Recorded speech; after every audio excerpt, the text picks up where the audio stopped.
Pues nada, buenas tardes a todos. Bienvenidos a una nueva sesión veraniega, segunda sesión dedicada al enemigo conoce el sistema de Marta Peirano. Y la vez pasada lo habíamos dejado en medio del capítulo 3, en un apartado que empezaba hablando sobre Snowden.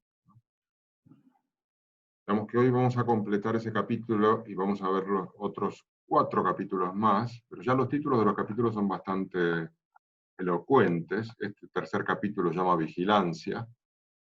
Luego el siguiente es algoritmo.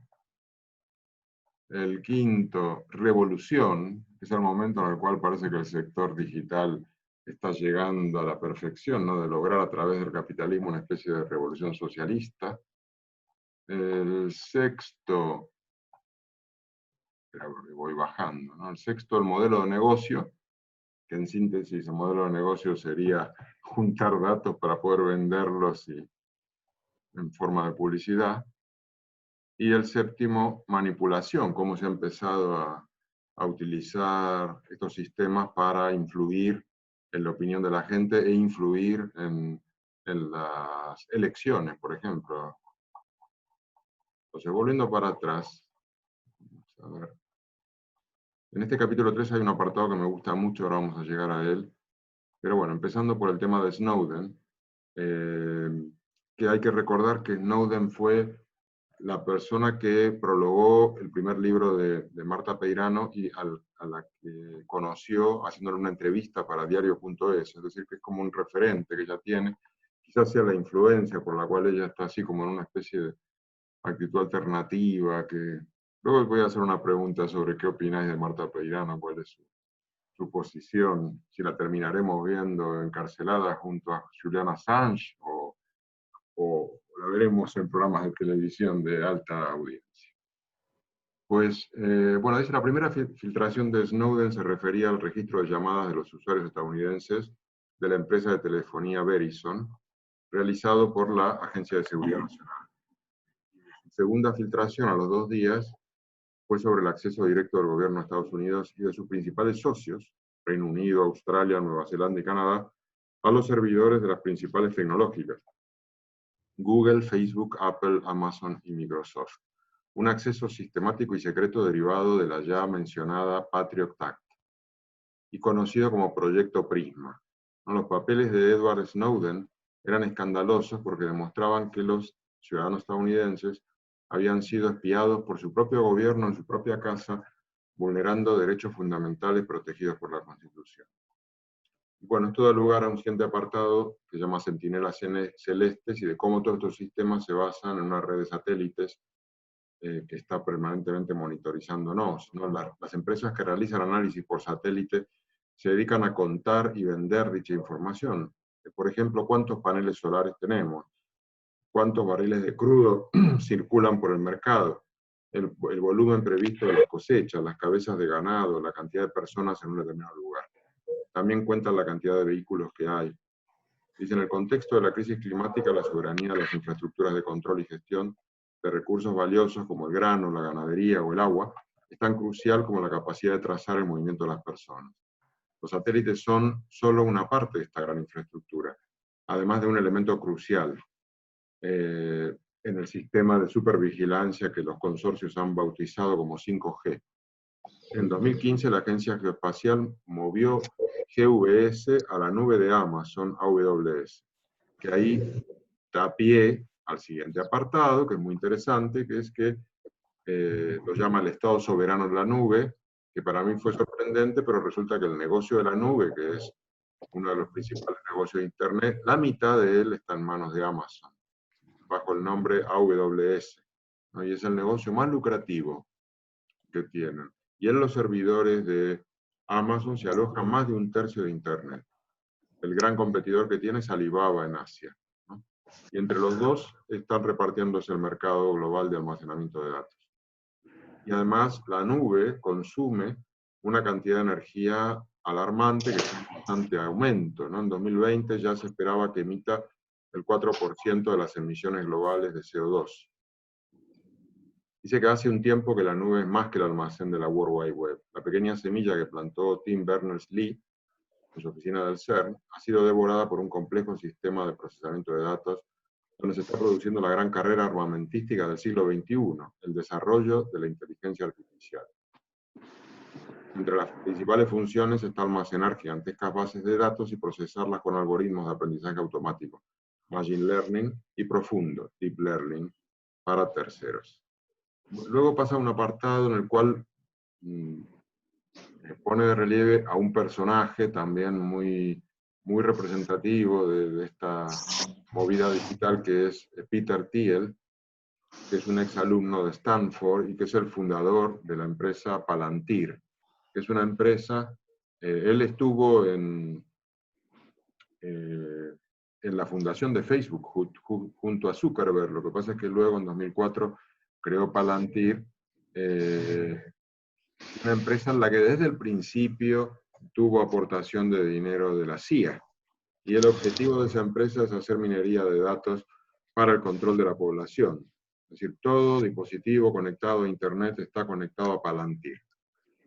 Sirve para monitorizar a distancia cualquier sujeto, organización o sistema, tirando de cualquier hilo, a través de un nombre, un lugar, un número de teléfono, una matrícula de coche, una tarjeta. En su primera década de funcionamiento, Palantir consiguió más de 2.200 contratos con las Fuerzas Armadas de Estados Unidos. Y además, Donald Trump ganó las elecciones con el apoyo público de Peter Thiel, con el dueño de Palantir, y con el dueño de Cambridge Analytica, Robert Mercer. Y hoy Palantir es conocido como el departamento de precrimen de Trump, porque su tecnología predictiva es utilizada por la policía para detectar zonas de calor donde podría estallar la violencia. Detecta activistas de interés y es pieza clave para la deportación de inmigrantes. Se queda con todos los datos que registra, incluidos datos biométricos de identificación, y los comparte con países aliados, como Reino Unido, Australia, Nueva Zelanda y Canadá. La banalización de la vigilancia. Dice, los algoritmos de reconocimiento facial son el trozo de código más valioso del mundo y el más peligroso. En esto trata el siguiente apartado. Es un uso cada vez más generalizado. Amazon, de hecho, tiene una división que se llama Amazon Recognition, que facilita la incorporación del análisis de imágenes y vídeos a sus aplicaciones. Y este apartado al que llegamos ahora, que es el que me parece muy interesante. Yo no sé si alguien está moviendo cosas, por favor que apaguen el micrófono, porque se meten unos ruidos. Que es el de China 2020, la primera dictadura digital. Quiero decir que este es un tema que a mí me resulta muy atrayente, y por eso estuve buscando en YouTube información y demás, y he encontrado una serie de vídeos defensores del sistema de crédito social, grabados por occidentales. De hecho, hay uno que es un vasco casado con una china, que está grabando vídeos y subiéndolos, defendiendo muchos aspectos del sistema chino, entre otros el sistema de crédito social. Me pareció que ya hay una guerra de relatos, evidentemente, ¿no? Pero bueno, el tema es que este año 2020 se completaría la entrada en vigor del sistema de crédito social, que viene siendo implementado ya desde 2009. Y su lema es: los buenos ciudadanos caminarán libres bajo el sol y los malos no podrán dar un paso. Parece un, no sé. Se trata de un sistema de reputación por puntos que premia y castiga a los ciudadanos chinos por su comportamiento. Aquellos ciudadanos que entran en la lista negra reciben penalizaciones como no poder realizar viajes o no poder apuntar a sus hijos a colegios privados ni enviarlos a la universidad. Saltarse un semáforo en rojo, cruzar mal la calle, comprar más alcohol que pañales, salvo que sea alcohol de estos para limpiarte heridas, en ese caso podrías conseguir puntos. Comer en el metro, no pagar una factura o criticar al gobierno en una conversación privada, son algunas de las conductas que restan puntos. Pero sin embargo, donar sangre, hacer tareas comunitarias, por ejemplo, nosotros ganaríamos puntos con este club de lectura, lo cual me tranquiliza muchísimo. O hacer horas extras en el trabajo, también ahí ganaríamos, seguramente. El gobierno chino utiliza las últimas tecnologías de seguridad e identificación mediante una red enorme de cámaras. Por el momento hay tan solo 400 millones, muy pocas porque si se tiene en cuenta que son 1000 y pico millones de habitantes, todavía le falta para llegar a una cámara por persona. Yo entiendo que lo correcto sería colgártela de un sombrerito que esté permanentemente grabándote. Y sensores que le permiten controlar con lujo de detalles la conducta pública y privada de cada uno de los ciudadanos para fijar su puntuación. Los sistemas de control y la digitalización de la sociedad van de la mano.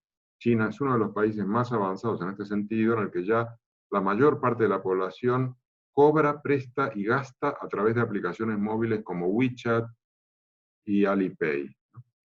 La digitalización total de las transacciones es fundamental para este registro del sistema de crédito social, porque al fin y al cabo te cortan la conexión y vaya, está muerto, no existe, ya no tiene nada. Y bueno, y ahí yo quería hacer una pregunta que es, ¿la digitalización nos hace más libres o más esclavos? ¿Qué papel juega en el repunte autoritario que vive el mundo actual? Bueno, eso es muy poco, con lo cual yo diré que todos tienen que levantar la mano. Si no, se acaba el programa. Mario. Sí, estaba pensando que estoy en una etapa de terapia intensiva. Es como si estuviéramos en un hospital, una clínica entubado, ¿no? Dependiendo de oxígeno, de determinadas cosas, y nos sacan algo y estamos perdidos, estamos muertos. Pero esto es estamos en terapia intensiva, pero con las conexiones. O sea, que si algo nos desconecta, sobre todo si nos desconecta de Wi-Fi y de los servicios, estamos perdidos. Dejamos de pertenecer a ese entorno. Sí, cada vez nos ponen más conexiones, diría yo. Así que cada vez tenemos más tubos. Magda. Sí, sí, Directa. me gusta mucho este símil de Mario, de que estamos entubados, efectivamente. Y si antes de la pandemia han habido muy tímidos, pero algunos intentos de iniciativas de detox digital, ¿no? Sobre todo para los niños, no sé, campamentos softs o chiringuitos de la playa que presumían en sus letreros de que no tenían cobertura digital, hablen entre ustedes. Pues estas cosas la pandemia se los cargó, ¿no? Ahora ya no, ni podemos hablar entre nosotros en el chiringuito en condiciones de seguridad, ni tampoco podemos prescindir en ningún momento de la conexión, lo cual pues es una dependencia, como dijo Mario, completamente vital. Y yo creo que Marta Peirano sí que da una respuesta bastante clara a la pregunta de Jorge, es decir, que la digitalización se usa como una máquina muy al servicio de gobiernos más o menos autoritarios, pero desde luego es un sistema de control casi perfecto o perfecto y disimula ser imperfecto solamente, o sea que tiene mucho más capacidad de lo que nosotros imaginamos que tiene. Yo creo que los chinos, pues ya con las cámaras del móvil no hace falta, ¿no? O sea, con que les grabe el móvil y procese los datos no hace falta instalar más cámaras. Yo antes, o sea, hace unos 5 años, o sea, os voy a contar una anécdota que ahora la empiezo a entender, ¿no? El porqué de una reacción.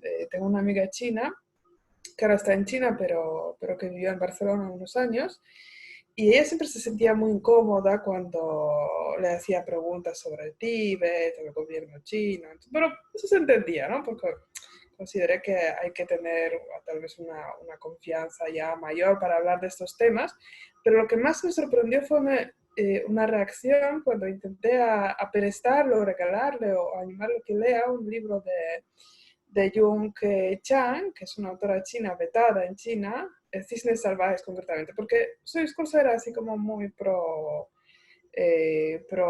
gobierno, incluso decía que Mao, claro, en la época de Mao, pues su padre, su familia, como venía del campo, pues lo pasaron bastante bien, ¿no? Que ya le consta que algunas cosas no se han hecho bien, pero si miran el entorno familiar están bien.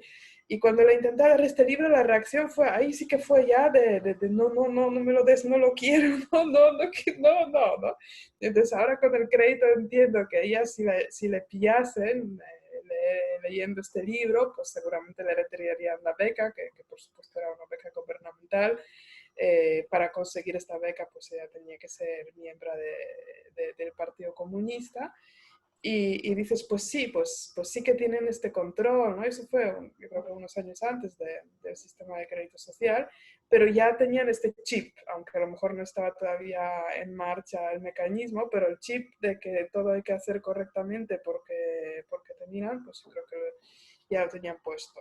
Y ahora, pues, ¿cuánto nos falta a que nos repongamos a nosotros? O sea, ¿cuánto es libertad? Ahora estamos acostumbrándonos en prescindir de las libertades en nombre de seguridad sanitaria, básicamente, pero hasta dónde podemos llegar, ¿no? De dejar nuestras libertades a cambio de correo electrónico gratis, muchos servicios en internet gratis, vídeos de gatitos en YouTube encantadores y esas cosas, ¿no? Vamos subiendo y no somos conscientes de los mecanismos que plantea Peirano y sobre todo de esas conexiones, porque tal vez esto se hablaba en el primer debate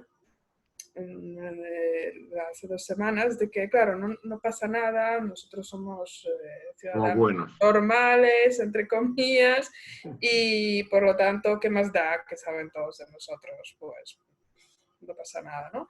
Que esto solo afecta a los que son como Marta Peirano, Snowden o Julian Assange, porque intentan a ir en contra de la corriente. Pero cuando nos demos cuenta que este entramado llega hasta la industria armamentística, eso sí que da repulsión, pues da repulsión realmente. Es que queremos realmente apoyar esto, o sea, es como para pensárselo, creo. Sí, estoy de acuerdo. Bueno, si os parece, continuamos con el siguiente capítulo, el capítulo 4, que es algoritmo.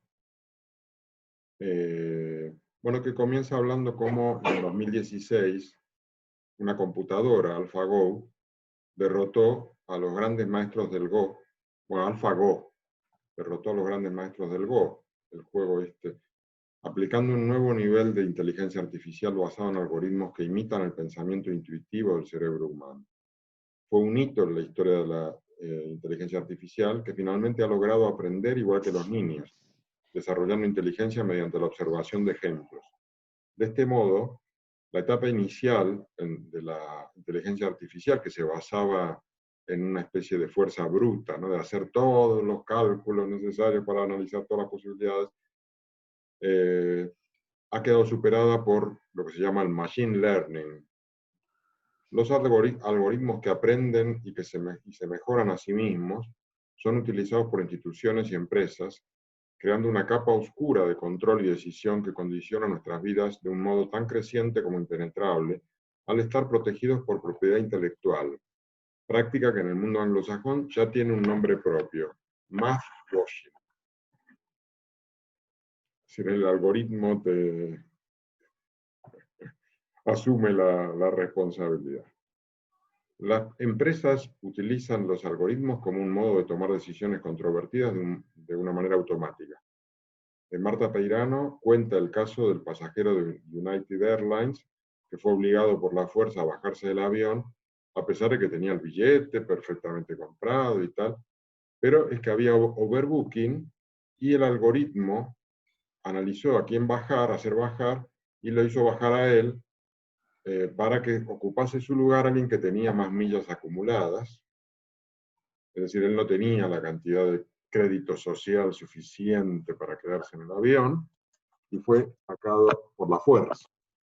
Esto es exactamente lo que significa math washing: higienizar una conducta discriminatoria y vejatoria con la mano limpia del código, porque no hace falta un algoritmo para elegir un número de manera aleatoria, y el overbooking no es un error.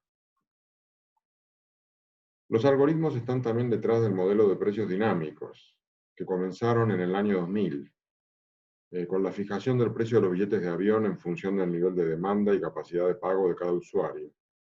Podían calcular cuál era el máximo que podían sacarle a cada persona. Este algoritmo de precios dinámicos nunca juega a favor del consumidor. Es completamente oportunista y no tiene sentimientos. Cuando hay más demanda, sube el precio y cuando hay menos, baja. La aberración de este sistema quedó patente, por ejemplo, ante la inminencia de un huracán en Florida, cuando todo el mundo quería comprar billetes de avión para huir del estado, y los billetes se habían disparado por el subidón de la demanda. Peirano da otro ejemplo. En este caso, el de una empresa europea, Volkswagen, en 2013, que se le descubrió un algoritmo que tenía instalado en sus coches para que detectase en qué momento le estaban haciendo una prueba de emisiones, y entonces al detectar que le estaban haciendo una prueba de emisiones, emitiese menos y cumpliese con los estándares. Pero cuando ya no lo estaban controlando, emitiese mucho más. Pues había 11 millones de coches en circulación emitiendo 40 veces más que el nivel permitido. Y era Volkswagen, una empresa alemana, seria, ¿no? Supuestamente. Los algoritmos son la tapadera perfecta para higienizar la discriminación, dice Peirano, siendo especialmente peligrosos en su aplicación para selección de personal, control de fronteras o funcionamiento de armas autómatas, ¿no? Como por ejemplo los drones militares. La posibilidad de extraer los prejuicios del sistema de inteligencia artificial desarrollados con Machine Learning es tan difícil como hacerlo de la cultura popular, porque su manera de aprender el mundo es imitar patrones sutiles en el lenguaje y el comportamiento, y no diferencia entre las manifestaciones públicas, como un artículo, y las privadas, como un correo o una búsqueda. En síntesis, los algoritmos reproducen los prejuicios humanos, pero no se ruborizan ni dudan un segundo en tenerlos. Esa sería la diferencia. Es decir, nosotros podemos llegar a tener cierta vergüenza cuando nos pillan con un prejuicio, pero los algoritmos no. Son mucho más seguros de sí mismos. La pregunta 8 que yo quiero hacer es: ¿ético el sistema de precios dinámicos? Vuelvo a ese punto porque en su día, cuando surgió eso, que a mí me sorprendió mucho, me compré un par de libros, eso sí, por Amazon, perdón, con lo cual dejé la huella ahí a tope de persona interesada en explotar a la gente. No, quería entenderlo, cómo era, y es increíble, porque no es que lo hagan por diversión, no, lo hacen porque al fijar un precio variable en función de tu capacidad de compra, logran aumentar la recaudación en aproximadamente un 25%. Si ellos tuviesen un precio fijo, tienen que decir, los viajes a Cracovia son de 300 euros.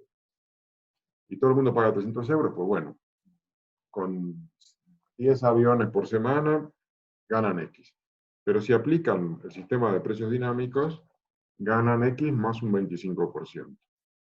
Esa es la lógica que está detrás de ese sistema. Y bueno, yo pregunto si os parece que es ético que el precio de un producto varíe en función de la capacidad de compra de cada uno de nosotros. Yo creo que más que en función de capacidad de compra es de la demanda, ¿no? Porque si fuese en función de capacidad de compra, ¿cómo me dirían exactamente de dónde sacarían No, la porque información? lo que tienen en cuenta es, por ejemplo, la persona que llama en el último minuto para comprar un billete de avión no es un turista, es generalmente una persona de negocios. Ese tío tiene mucho más dinero, pues a ese se le pone un precio hiperalto. Es decir, tienen analizado la conducta de con qué anticipación se pide un billete y tal, y en función de esa conducta te fijan el precio. Por supuesto, desde dónde te conectas. Si tú vas a comprar el billete a Cracovia desde La Paz, Bolivia, tendrá un precio bastante más bajo que si lo vas a comprar desde Frankfurt.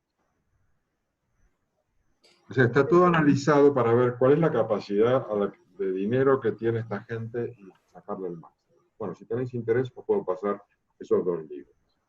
Podéis aplicar estos sistemas. En fin. Os formulo la otra pregunta, así que comentáis sobre las dos. La otra pregunta... Mario quiere decir algo. Ah, sí, Mario, sí, perdón. Quería hacer un comentario acerca de la ética. La valoración de la ética y es para discutir, eso, es para discutir.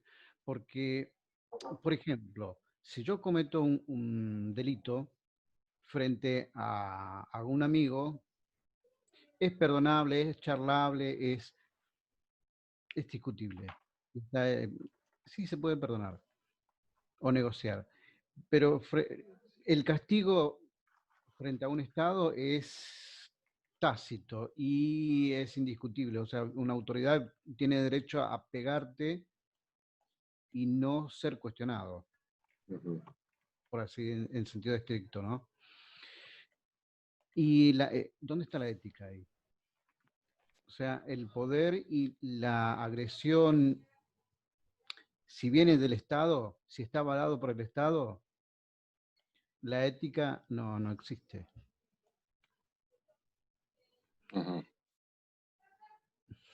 Yo creo que lo que comentas son dos esferas diferentes, ¿no? Una es la privada, son las relaciones personales que se rigen pues, por unos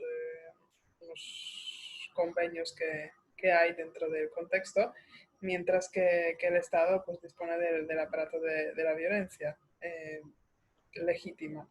Por lo tanto, sí que existe ética, pero también existe la capacidad de aplicar esta violencia pues, en defensa de una serie de leyes. Por lo tanto, que no existe en relaciones entre amigos, ¿no? Que se pueden perdonar, como tú dices. Entonces son circunstancias distintas. Puede que en el fondo se rigen por los mismos principios éticos, pero la relación del poder no es la misma, no es, la relación entre iguales no es lo mismo que la relación entre el Estado y sus integrantes, ¿no? Bueno, Tenía, pero tenía la idea de decirlo, pero no lo podía cerrarlo tan bien como lo dijo Magda. Muy bien. Virginia. sí, no sé si sale el volumen, porque como está todo que no bloqueado, no sé. Sale, Pero sale. parece Sí, que sí, sí. sale. Sí. Yo creo que, bueno, que aumentar los precios por enriquecerse a los mismos no está bien. Ahora, si es para aumentar los impuestos, sí. Por ejemplo, te aumento más, pero tengo que pagar más impuestos por lo que compras. Me parece bien, pero no para enriquecerse y no tiene sentido. Sí, a lo mejor si este plus las aerolíneas utilizasen para paliar los efectos de la huella de carbono que dejan, ¿no? Pues tal vez lo veríamos de otra manera. También, sí.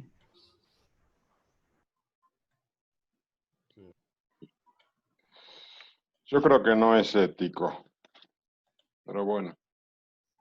La siguiente pregunta también es parecida. ¿Es aceptable el secreto impuesto por la propiedad intelectual sobre sistemas de decisión algorítmicos que influyen en nuestras vidas? Porque, digamos, esa es otra. Si ahora resulta que son los algoritmos los que están decidiendo si puedo estar arriba del avión, no puedo estar, ¿es aceptable que sean secretos sus criterios? Yo creo que no. No, porque Ahora, si compras un pasaje que te tienen que decir todo lo que a lo que te atenés, si no, no pueden decidir en qué venderte o no. lo que pasa es que con esta misma pregunta yo diría, vale, entonces tendrían que decirme que yo estoy pagando un X% más que otro que compró no sé dónde, que otro. Es decir, deberíamos obligar a revelar todos los entresijos de este tinglado que han montado, que es un tinglado extractivo a su máximo nivel, ¿no? Pero oculto en el algoritmo. Creo que los algoritmos son secretos, pero que sobre todo son opacos, ¿no? Y son incomprensibles, son ilegibles para nosotros o la gran mayoría, porque Bueno, imagínate que sí, que la aerolínea te desvela el algoritmo, ¿no? Y ves unas fórmulas que sí, tal, sí, No, cual, y, claro. y dices, ah, pues muy bien, me parece genial, pero no entiendo nada, ¿no? Y posiblemente, pero se habla, yo no sé hasta qué punto, eso habría que investigar, me parece muy interesante, que se habla de que ni siquiera los autores de los algoritmos pues llegan a entenderlo del todo, porque probablemente evidentemente entienden los principios, ¿no? Y hasta cierto punto, pero luego los algoritmos pues entran en el aprendizaje y se complican cada vez más, por lo tanto, pues posiblemente solamente son los algoritmos que entienden los algoritmos. Entonces, alguien los tendría que interpretar para que pues los ciudadanos de a pie, de calle, pues lleguen a comprender cuáles han sido los criterios y cómo funcionan. No, no creo que sea Bueno, lo que tan pasa es que sencillo. yo creo que más que intentar hacernos comprender, lo que hacen es el paripé de que se está poniendo sobre la mesa algo para que se bendiga el sistema. Es lo mismo que, por ejemplo, la letra pequeña de los contratos, que nadie lo lee porque son infinitos. O, por ejemplo, en Latinoamérica, en Argentina, hacen una cosa que es una barrabasada, que son estas coletillas que leen en la radio. Mario, eso no sé si sigue siendo así, cuando hay una publicidad y luego pasan una coletilla que por ley están obligadas a decirlo, ¿no? Por ejemplo, oferta válida, una cosa que no se entiende nada porque está pasada a hipervelocidad, ¿no? Pero cumplen con la ley. Y ahí, ¿qué está diciendo en esa coletilla?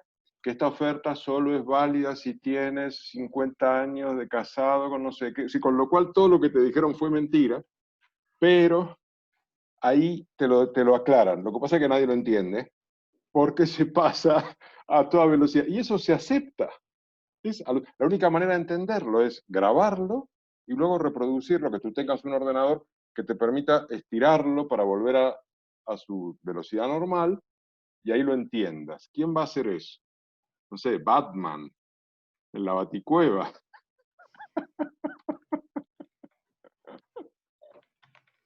Pues yo creo que todos son montajes para bendecir situaciones de abuso. Entonces los algoritmos son perfectos en ese aspecto, no sé. Fermín, bienvenido. Buenas tardes, me Hola, excuso por Fermín. llegar tarde. Buenas tardes. No hay problema. Bueno, pues si os parece pasamos... Ah, sí, Mario. Micrófono. Sí, quería comentarte, además, si esos algoritmos tan largos, tan complejos y tan inentendibles tuvieran que explicarnos todo. Además de eso, existen niveles o estratos en la Internet. Estaba mirando sobre Deep Web, Dark Web, Surface Web y un montón de términos que son estratos que ni sospechamos que existen. Uh-huh. Sí, como sigamos así, vamos a terminar todos en la Deep Web, pero en el sótano.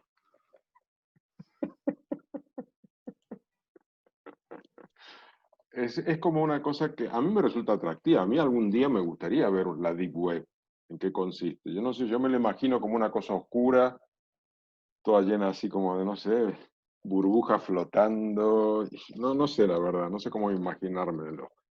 Bueno, sigamos. Capítulo 5, Revolución. Esta es la parte en la cual Marta Peirano se viene arriba. No, vamos a ver. Bueno, todo comienza con la crisis de los .com, ¿no? Que fue una especie de burbuja financiera, de apuesta por la revolución digital, instalar kilómetros de fibra óptica, que finalmente produjo la quiebra de un montón de empresas. Pero esa crisis del .com también creó una nueva sensibilidad que coincidió con el nacimiento del movimiento de software libre y de una visión de Internet como con un espíritu comunitario, ¿no? Nacieron a su vez las primeras aplicaciones person to person, creo que es P2P, que eliminaban intermediaciones y permitían la conexión directa entre la gente, ¿no? Surgen páginas de puesta en contacto para compartir información de interés, basadas en el uso de software libre. Tiempo después nació una de las primeras grandes monstruos, que es Napster, como una plataforma de intercambio de archivos masivos, dejando de lado cualquier preocupación por la propiedad intelectual, lo que al final de 3 años de pleitos le costó el cierre, pero en ese tiempo fue suficiente para viralizarse y cambiar la filosofía de la red, que se orientó a servir de plataforma para el intercambio de programas, videojuegos y música, sobre todo, ¿no? Entonces, los primeros años del siglo XXI marcaban un punto de inflexión, dice Marta Peirano, con varios acontecimientos simultáneos que pasaron, como la contracumbre de Seattle, la explosión del software libre, el renacimiento de Apple, el ataque de las Torres Gemelas, los Creative Commons como nuevo sistema de registro de la propiedad, la blogosfera, la red social. Bueno, aquí hay una especie de rejunte de cosas. Y pasa al siguiente apartado, que es el software libre. Dice, la libertad nos hará libres. Napster había nacido en un canal del IRC, que es una mezcla de foro y tablón de noticias que triunfaba en Usenet, ¿no? La primera versión de Internet, y que según Marta Peirano sería la gran universidad de los hackers, que actuaban con afán de aprender y compartir lo aprendido, no consideraban que estuviesen violando ninguna propiedad intelectual. De ese ambiente surgen genios de la programación, como Richard Stallman, que comenzó en el MIT, pero luego ya por libre escribió el sistema operativo Unix, y creó también el sistema de licencia GPL, especialmente diseñada para garantizar la libertad del software y evitar su apropiación por cualquier monopolio. A partir de allí, el software libre se extendió como un incendio, dice, a lo largo y ancho del planeta, algo que comenzó a preocupar muy seriamente a la gran industria del sector, como por ejemplo Microsoft, y bueno, Marta Peirano reproduce declaraciones que hacían directivos de Microsoft. Para evitar la limitación del GPL, idearon el concepto open source, o código abierto, un aparente software libre que en el fondo volvía a dar cobertura a la propiedad intelectual, ¿no? Como una manera de cambiar la terminología, pero digamos seguir por debajo, teniendo la posibilidad de mantener la propiedad de tus aplicaciones. Siguiente apartado, 2 visionarios tóxicos, Steve Jobs y Tim O'Reilly. Dice, Google, Apple y los nuevos visionarios del mundo de la cultura tecnológica, como la revista Wired, adoptaron la nueva filosofía de código abierto y construyeron un nuevo relato de espíritu libre de Internet, alternativo al del software libre. Tim O'Reilly, director de Wired y un genio del marketing, fue uno de los apóstoles más mediáticos. Luego, con un estilo parecido, y este es el siguiente apartado, aparece Steve Jobs, ¿no? Como el nuevo gran apóstol del nuevo credo. Dice, como Tim O'Reilly, pronto se convertiría en la figura más influyente de la informática contemporánea, sin haber escrito nunca una línea de código. Era otra clase de hacker, ¿no? Adoptó una modalidad de licencia abierta a las aportaciones de la comunidad, aprovechando este momento de espíritu comunitario de Internet, pero que permite a la empresa registrar en exclusiva sus propios desarrollos con una licencia tradicional. Es decir, se aceptan ideas, pero las termino haciendo mías. Así que Steve Jobs era bastante hábil en ese aspecto. Así lanzó el sistema operativo de los Macs, al que bautizó como Darwin, que me parece bien elegido porque es como que, bueno, aquí se va a salvar la mejor especie y ese era él, con lo cual está bien el nombre que puso. Breve tiempo después, Jobs dio otro golpe definitivo que consolidó su liderazgo al hacerse legalmente con el mercado de la música ilegal mediante el lanzamiento del iPod. Es alucinante, es decir, había un fervor por descargarse música y él lo aprovechó dándote el aparato perfecto para poder hacerlo, pero sin pringarse como un ilegal. Y ahí yo quería preguntar, ¿qué prefieres, software libre u open source? Bueno, y la otra pregunta es, ¿prefieres bajar música sin coste o pagar Spotify para sentirte que eres correcto?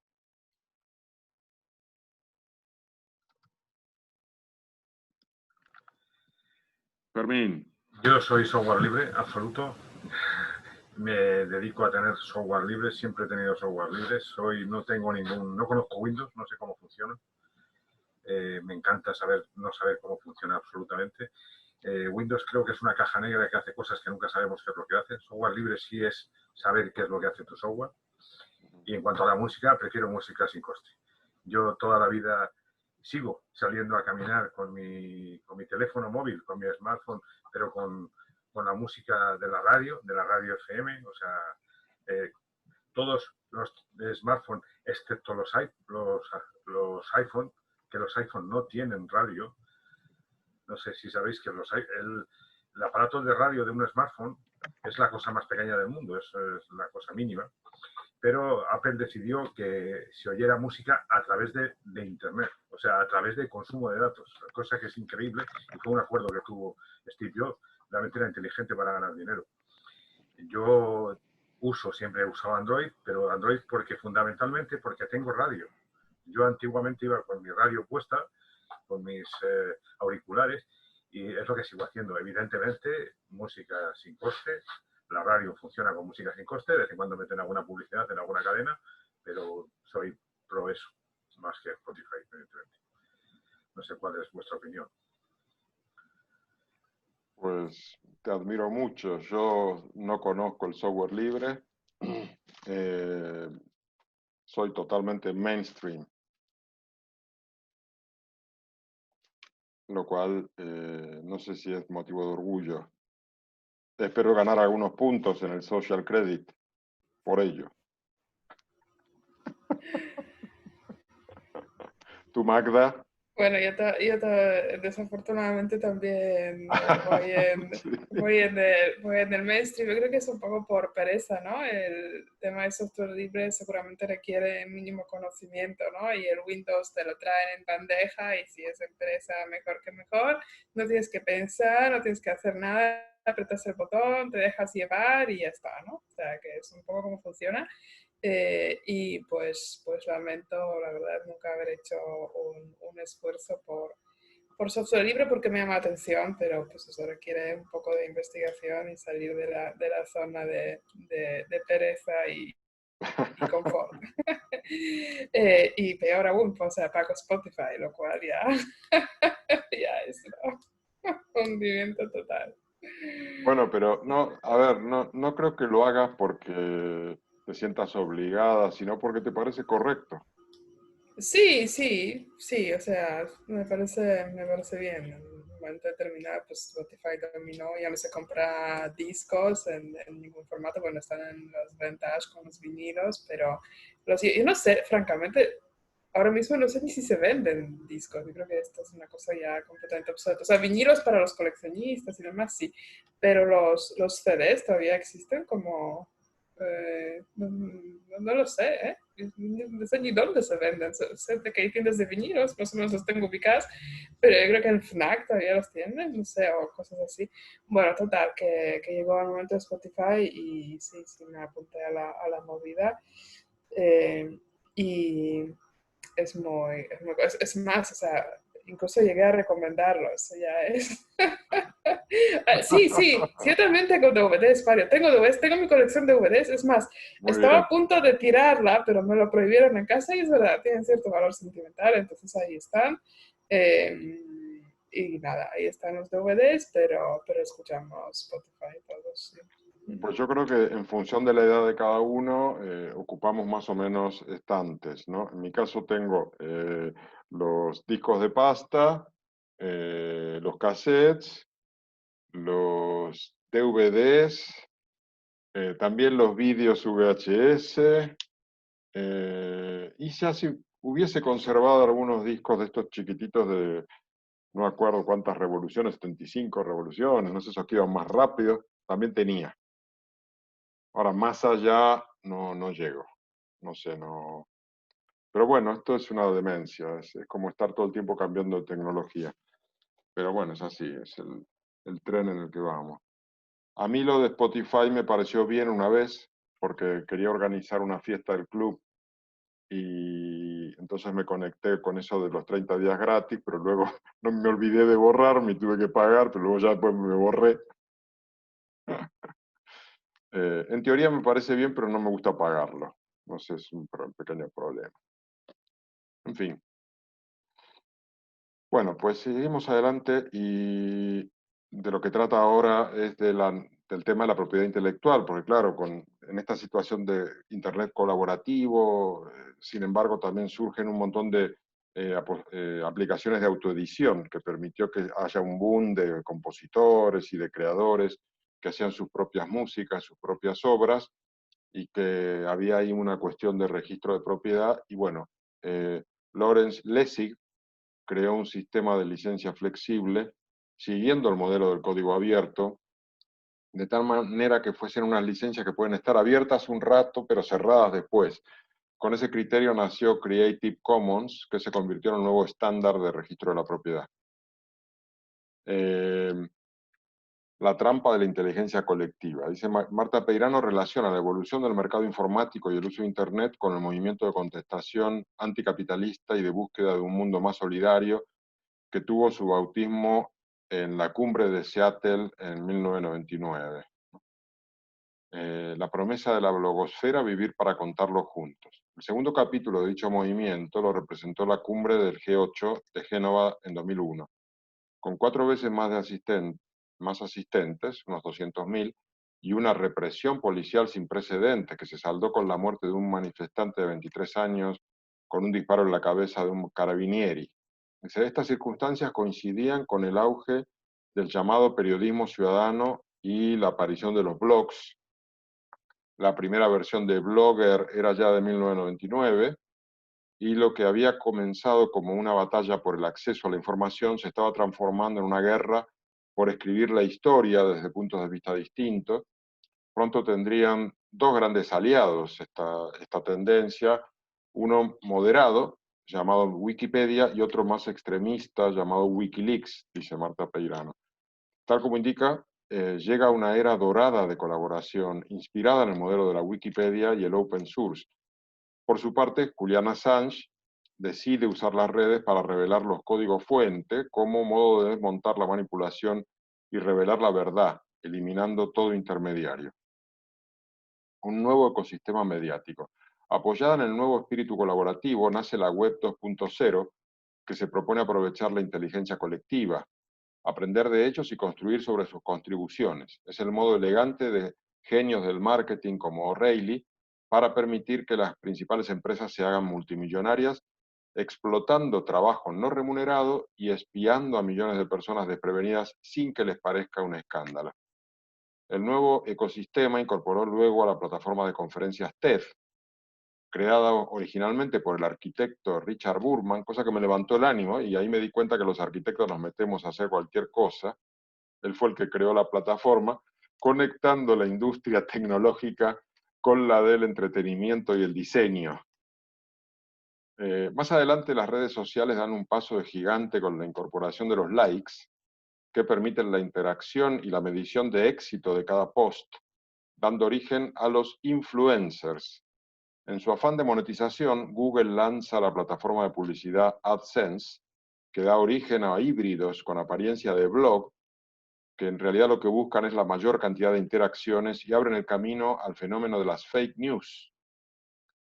Pequeñas editoriales encuentran un medio para competir con los grandes. Así, por ejemplo, nace el Huffington Post, que, queriendo competir con el Washington Post, crea un medio basado en cabeceras virales, si ponen unos titulares así muy y en la colaboración masiva de blogueros que aportan contenidos gratis, creando y creyendo que están apostando por un supuesto periodismo político ciudadano, pero que al Huffington Post le permitió lograr una rentabilidad extrema, ¿no? Es decir, el que no corre vuela. La carrera darwinista de Napster a The Pirate Bay. Dice, el P2P siguió creciendo de modo imparable como plataforma de intercambio de música, videojuegos y películas. Peirano cuenta la redada de la policía sueca en The Pirate Bay, una plataforma sueca de intercambio P2P que controlaba un 30% del tráfico de Internet, y a los 3 días de ser requisada e intervenida ya estaba en funcionamiento nuevamente desde otros nodos de la red. Poco tiempo después se transformó en el primer partido pirata con un eurodiputado en Bruselas y réplicas en varios países de la Unión Europea. Era un movimiento internacional, descentralizado y con capacidad de intervención política. Ni siquiera querían cambiar el mundo, solo introducir en el Parlamento aspectos del debate político que habían escapado de la atención y la comprensión de los legisladores, relativos al control de las infraestructuras, la gobernanza del tráfico de datos y la gestión de derechos de propiedad intelectual. En paralelo, en 2008 surge Anonymous, como otra opción de activismo político digital. En primer lugar, haciendo acciones de bloqueo a los servidores de la Iglesia de la Cienciología, y más adelante tiraría también páginas de Amazon, Visa, PayPal y Mastercard, entre otras. El espíritu colaborativo tuvo otro hito con la transformación de la plataforma P2P Casa en una red para hablar gratis por teléfono, incluyendo llamadas internacionales y hasta intercontinentales, lo que llamaron Skype, que tras 2 años de intentos de bloqueo, finalmente el tráfico de voz por IP se integró en los sistemas de telefonía y las tarifas de llamadas internacionales bajaron a sus niveles actuales gracias a aquel cambio. Del movimiento anticapitalista a la web 2.0. Dice Peirano, habla del origen del movimiento Occupy Wall Street, ¿no? Que comenzó como un hashtag en Twitter que imitaba el proceso de las primaveras árabes, y tras 4 meses de estarse publicando se convirtió en un movimiento real con gente yendo a Wall Street a ocuparlo, ¿no? Y ahí yo pregunto, ¿cuánto influyen en ti los mensajes que recibes a través de Internet? ¿Cuántos influencers tienes en tu vida?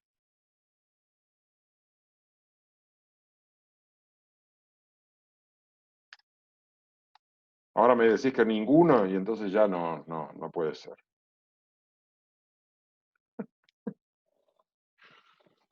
No, bueno, a ver, ¿hasta qué medida lo que ves en Internet te influye? Sí, yo ya descarto prácticamente toda la información mediatizada que no venga de Internet, del Internet más profundo, vamos a decirlo. No es La Deep Web, Fermín.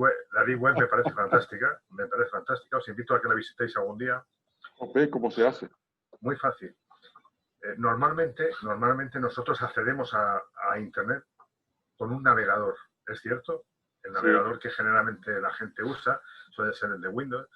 Yo jamás he usado tampoco ese navegador. El Explorer me parecía la cosa más infame del mundo. De hecho, tuvo problemas en Microsoft porque lo incluía como parte del sistema operativo, ¿os acordáis? Sí. Y eso era un abuso el que tú pusieras un sistema operativo que te obligaba a usar su navegador. Parecía que era un abuso de poder y así fue. Bueno, pues hay un navegador que hizo el ejército americano, porque además es curioso que esto lo hace el ejército americano, que se llama Tor, T-O-R. Tor es un navegador que anonimiza la dirección con la que tú te conectas a Internet. Es decir, cuando alguien se conecta a Internet, lo primero que hace es poner su matrícula. Todo el mundo que te pueda ver o reconocer o por donde tú pases, estás dejando tu matrícula. Tor anonimiza tu matrícula, con lo cual nadie sabe quién es el que está actuando a través de esto.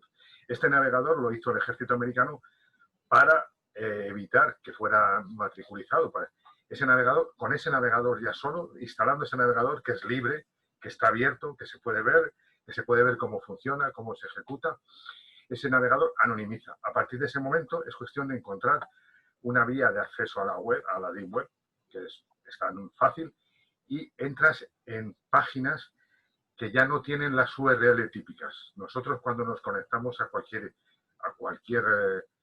página web, lo que estamos es conectándonos con una dirección IP, un 192.142.22.22.48. ¿Os suena esta historia? Nosotros lo llamamos google.com, pero eso es un numerito, que son 3 grupos de numeritos, 4 grupos de numeritos, de máximo 255, 4. Eso es la dirección, la URL se llama, la localización de... Bueno, pues en la Deep Web no existen esas localizaciones. Por eso no los puede tener controlados Google ni nadie por el estilo. Entonces hay que entrar en alguna página de esto, pero vamos, Tor te presta ya las primeras páginas de acceso y a partir de ahí se empieza a entrar en unas páginas con unas direcciones muy extrañas. Casi todas acaban en una cosa que se llama Onion. Ya no se llama .es, generalmente es Onion porque es cebolla, porque Tor lo que hace es un concepto de cebolla, en el sentido de que cuando tú entras en Internet, lo que te diriges es a una dirección determinada que te manda a otra, esa te manda a otra, esta te manda a otra, y al final acabas donde querías, pero nadie puede localizar cómo has llegado allí, que es de lo que se trataba la historia. Y es tan fácil como eso. Y ahí te puedes encontrar, pues, de todo. Y lo bueno de todo esto es que se nos ha metido mucho miedo para que la gente no entre por ahí y no vaya a buscar pistolas, pornografía, pederastia, pero está todo. Alguien dice, no sé si hasta qué punto eso será cierto, porque estas cosas siempre son discutibles, esto es un iceberg. El Internet que nosotros vemos es la punta del iceberg, la que está fuera del agua, pero dentro del agua, la parte profunda, está todo esto. Y ahí hay todo lo que te puedas imaginar. Si alguien tiene algo importante que poner en la web y no quiere que esté accesible a Google, pues lo tiene que meter ahí abajo y ahí está. Curiosamente, como además eso está muy perseguido, pues la gente suele cambiar esas direcciones continuamente. Entonces, bueno, eso es lo que es más difícil. Pero vamos, para los grupos de hackers y demás, pues me imagino que será fácil Están encantados. Claro, pero es la única manera, a lo mejor, en países determinados de acceder a una red que no esté controlada directamente por el gobierno. Y me imagino Egipto durante la revolución, China, Rusia cuando Putin quiera cortar las líneas normales. Entonces, bueno, es un acceso un poquito diferente, pero está bien. Yo os sugeriría que algún día, que tengáis mucho rato y estéis muy aburridos, busquéis Tor. Es disponible, es gratuito, funciona en todos los sistemas operativos y es un navegador para, bueno, para escudriñar un poquito y, bueno, y navegar por Internet a sabiendas de que nadie puede saber quién eres ni dónde estás. Esto es interesante. Y a mí, como, bueno, yo, como ya habéis visto, mi filosofía suele ser la de hombre libre en este sentido. Intento escapar de esas historias. No uso sistemáticamente Tor, pero de vez en cuando no me asusta entrar por ahí. Nos avisan de que nos va a venir a buscar la policía permanentemente si usas esto porque te rastrean. Pero bueno, es una forma es un coronavirus más. O sea, yo creo que como reto interesante alguna vez hay que hacerlo. Me parece a mí. Pues algún día me sentaré al lado tuyo en tu ordenador y me enseñarás Tor. Yo no creo que me anime a instalar. En fin. ¿Pero por qué? ¿Es ilegal? O sea, ¿por qué dices que te avisa que te va a buscar la policía? No es ilegal. Digo que en el mundo legal se avisa de que la Deep Web es terrorífica, es malísima, pero bueno, porque existen intereses en que todo el mundo vaya por la carretera principal para que le podamos controlar. Entonces, son avisos de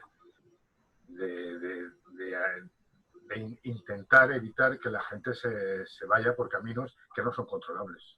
No sé si lo hablábamos el otro día, es como el Bitcoin. Si yo no puedo controlar los movimientos de dinero, empezaría a preocuparme. Y soy el Estado, claro. Esa es un poco la jugada. De hecho, en la Deep Web, todos los pagos se hacen en Bitcoins, que son anónimos. Esa es la otra filosofía, por supuesto. Eso asusta, porque da la impresión de que lo único que se mueve por ahí debajo, pues es eso, es dinero negro, asusta. Y las organizaciones oficiales pues animan a que no se haga, pues eso, intentando asustar. Y ya digo, yo creo que en la Deep Web, casi como en la red normal, se puede encontrar uno de todo. También depende de lo que busques y cómo lo puedas encontrar. Sí. Pero hay fuentes de información independientes, no sé, periodismo independiente, se esconde ahí, Assange, Snowden, todos ellos. Claro. De ahí está todo. Sí. De ahí lo sacaron esta gente. Muy interesante. Ya te veo instalando Tor, Magda. Con el ordenador de la empresa, en el ordenador de la empresa no creo que me permite, pero bueno.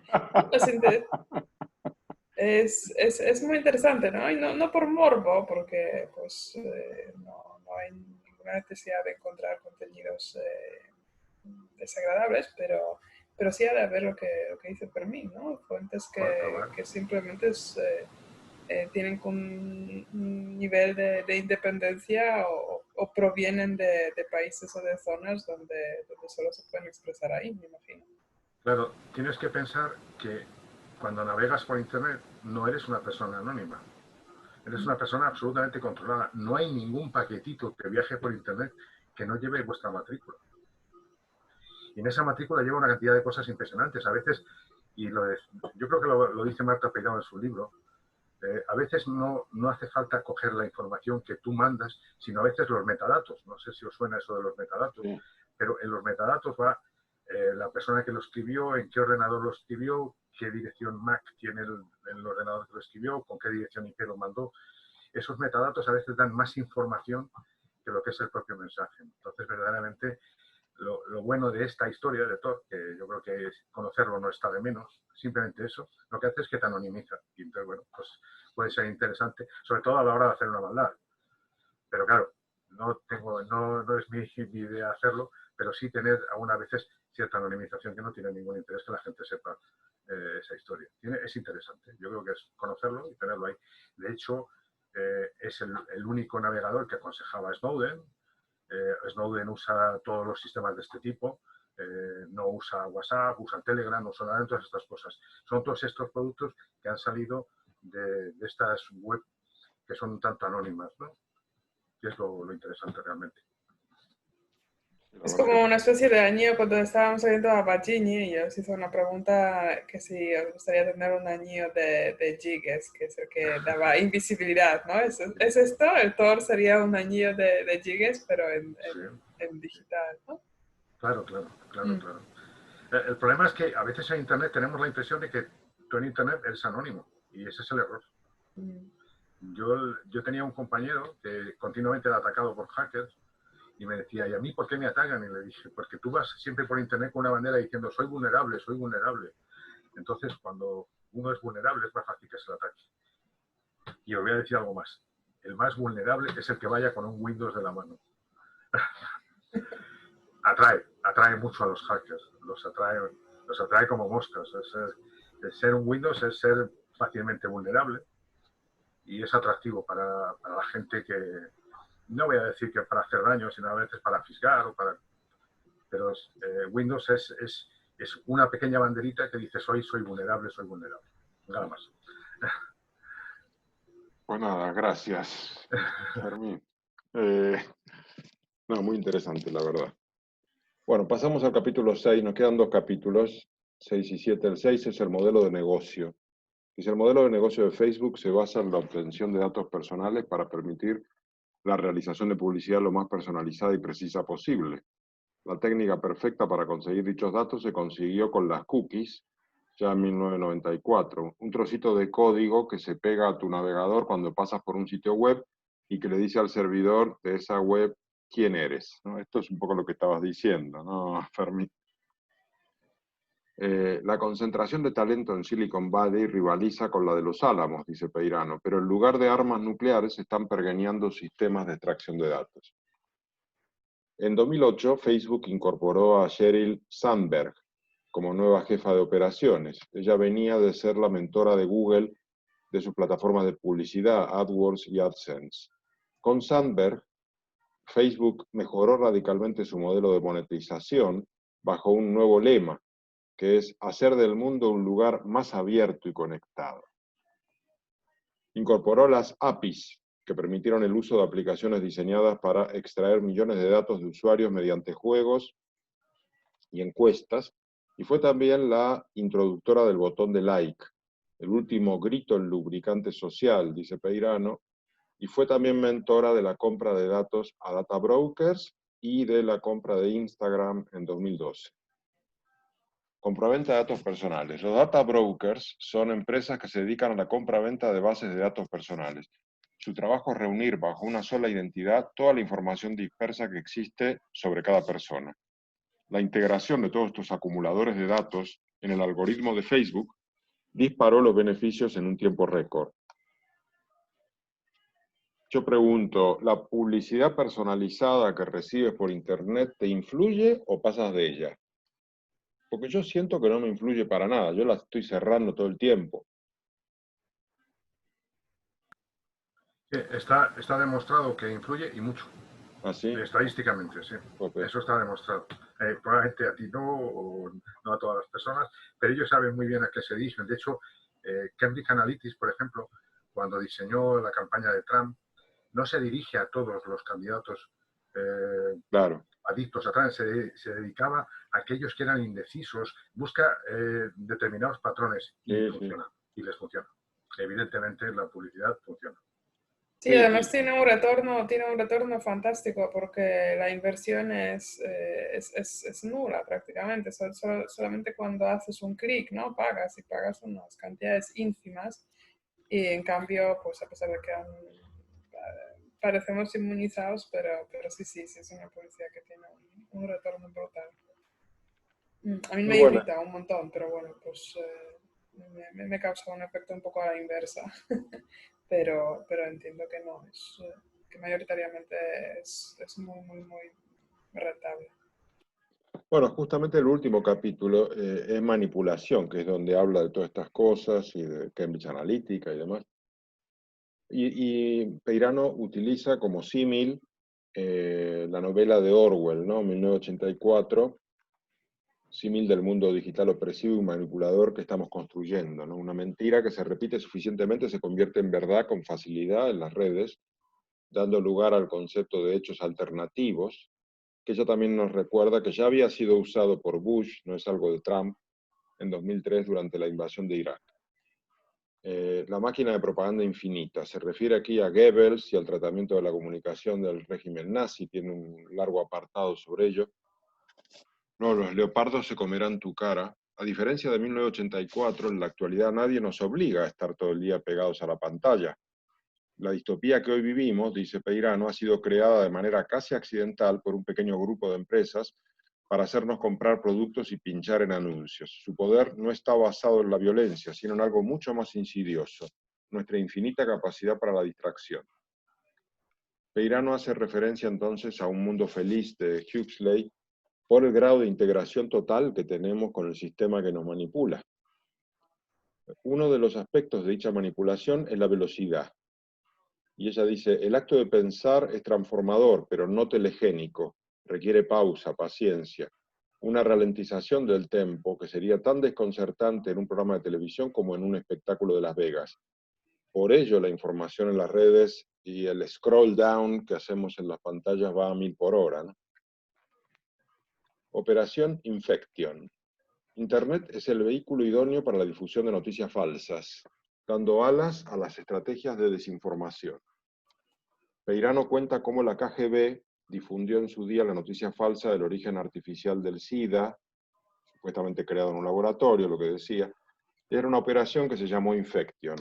La operación Infection no había sido diseñada para convencer a la gente de que el virus tenía un origen distinto que el chimpancé que lo contagió al primer humano en el oeste del África ecuatorial. Estaba pensada para generar dudas acerca de la categoría moral del gobierno estadounidense capaz de producir armas bioquímicas para acabar con dos grupos vulnerables en su propia casa. Había precedentes históricos. ¿Qué otras cosas les ocultaba el gobierno? No es casual, nos indica Peirano, que el nuevo presidente permanente de Rusia sea Vladimir Putin, un exagente de la KGB, dando cuenta de sus campañas de desinformación en relación con Ucrania y la creación de Russia Today, luego RT, un medio de difusión de verdades alternativas a la visión occidental y anglosajona del mundo. Entre paréntesis, no me preguntéis por qué, pero a veces nosotros cenamos aquí en el salón y miramos, ponemos la tele, y últimamente he estado mirando Russia Today. Es absolutamente patético ese canal, es increíble, pero bueno, me gustó mucho saber el origen que tiene. Y además creo que es muy interesante ver cómo piensa tu enemigo. Eso lo decía. Es muy interesante. Bueno, Marta Peirano nos explica cómo todas estas estrategias responden a la teoría de guerra híbrida que fue desarrollada por un general ruso, el general Gerasimov, basada en la manipulación de intervención en redes. Durante los años siguientes, tanto Russia Today como Sputnik y la agencia despliegan su guerra híbrida sobre Ucrania y sobre el resto del mundo, amplificando las manifestaciones y enfrentamientos civiles que se desarrollan en Estados Unidos. Bueno, y esto da lugar a una maquinaria de propaganda rusa, que es el siguiente apartado, el cual Peirano explica cómo Trump y los servicios rusos, de alguna manera, directa o no, conspiraron contra Hillary Clinton y lograron provocar su derrota en las últimas elecciones generales de Estados Unidos. Y ahí sí da muchos datos muy interesantes de cómo fue ese sistema de publicidad muy dirigida a personas dudosas que no tenían las ideas muy claras y lograron inclinar la balanza, sobre todo en estados donde había muy poca diferencia entre demócratas y conservadores, así que ahí es donde actuaban para lograr modificar el resultado. Todos contra todos. Dice, Peirano explica aquí cómo agencias rusas recurren a la creación de grupos de Facebook y otras redes para captar adeptos a los que movilizar organizando manifestaciones por Internet en Estados Unidos. Una sola persona con una conexión a la red desde otro continente había conseguido enfrentar a 2 centenares de personas con un puñado de cuentas falsas, un ejército de bots y $200 en publicidad segmentada. Y no era un caso aislado.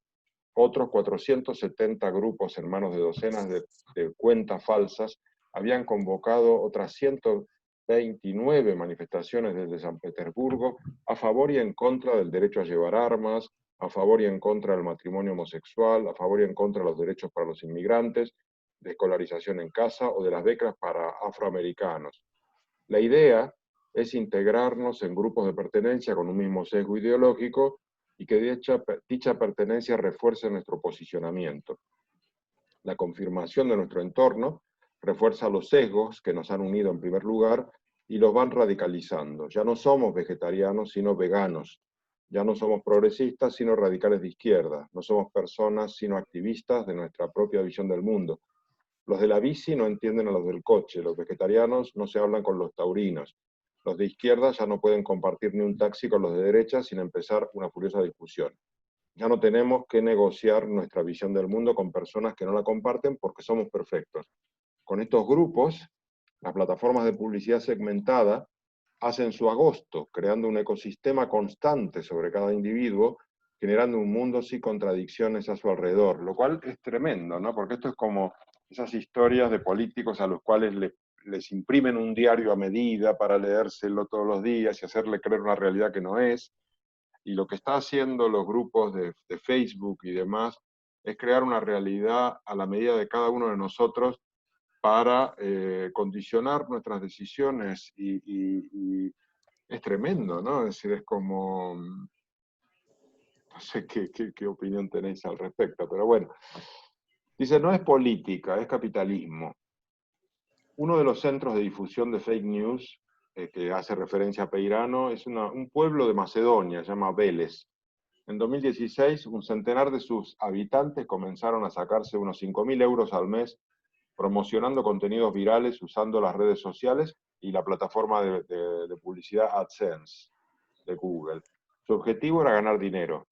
Comenzaron con noticias sobre remedios caseros y dietas milagro, pero tiempo después dieron con la mina de oro. Empezaron a generar e inventar noticias sobre Trump. Lograron generar sinergias con la ultraderecha norteamericana de Breitbart News y Richard Bannon, que explotaban la difusión de fake news como estrategia clave de la campaña pro-Trump.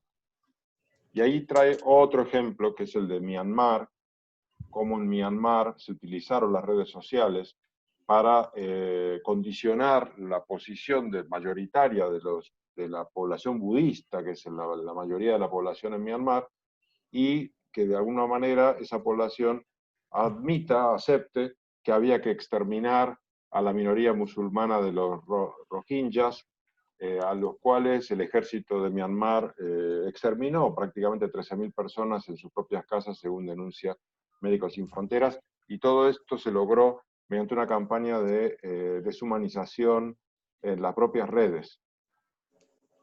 Siguiente apartado, nosotros contra ellos, la campaña del odio. La deshumanización es una ideología que establece jerarquías entre las personas y determina que algunas tienen rasgos menos humanos que otras. La falta de contacto con el grupo hace que ya no se activen las áreas específicas del cerebro que vinculamos con la empatía, la comprensión y la identificación con el otro. El roce hace el cariño y la falta de roce hace lo contrario. Y estos grupos lo que generan es esto, ¿no? Es deshumanizar al que no piensa como uno. Peirano realiza este análisis y trae a colación el exterminio judío por parte de los nazis alemanes y hace referencia a estudios posteriores sobre la sociedad alemana que no lograron descubrir ninguna particularidad que explicase semejante horror. Es decir, como la conclusión es que puede pasar en cualquier sociedad. Depende de que se creen las condiciones de manipulación informativa adecuadas. Golpe al sueño democrático. Aquí es donde habla de Cambridge Analytica, ¿no? Cuenta la historia y cómo ayudó a Trump a ganar las últimas elecciones. Christopher Willey explicó cómo su empresa había usado los datos personales de millones de personas en Facebook para manipular con éxito los resultados de dos procesos aparentemente democráticos, el referéndum sobre el Brexit y las elecciones estadounidenses de 2016. Que el dueño de la empresa era Robert Mercer, uno de las grandes fortunas detrás de la campaña de Donald Trump, que el arquitecto del proyecto era Steve Bannon, asesor de campaña del presidente y jefe de Breitbart. Habría sido ridículo si no fuera portada en el Guardian y en el New York Times con correos, documentación y material suficiente para corroborar su historia, dice. Todo comenzó con un test diseñado por Alexander Kogan, titulado This is Your Digital Life. Era un test especialmente diseñado para extraer datos de las personas que lo respondían, pero no solamente de esas personas, sino también de sus amigos en Facebook.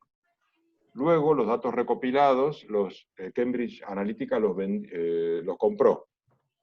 Y a su vez también compró muchos más datos a varios data brokers. Y con esa montaña de datos, pudo hacer una campaña segmentada a favor de Donald Trump y de Bernie Sanders, a la vez que una campaña de desprestigio basada en fake news para destrozar a Hillary Clinton. Es decir, era machacar a Hillary Clinton y promover a Donald Trump y Bernie Sanders, y le salió bien. Consiguió el objetivo, que es que ganó las elecciones Trump. Y yo ahí quería hacer una pregunta. ¿Será la política capaz de poner límites a la manipulación digital de los electores? ¿O por el contrario, este proceso recién empieza y va a ir a más?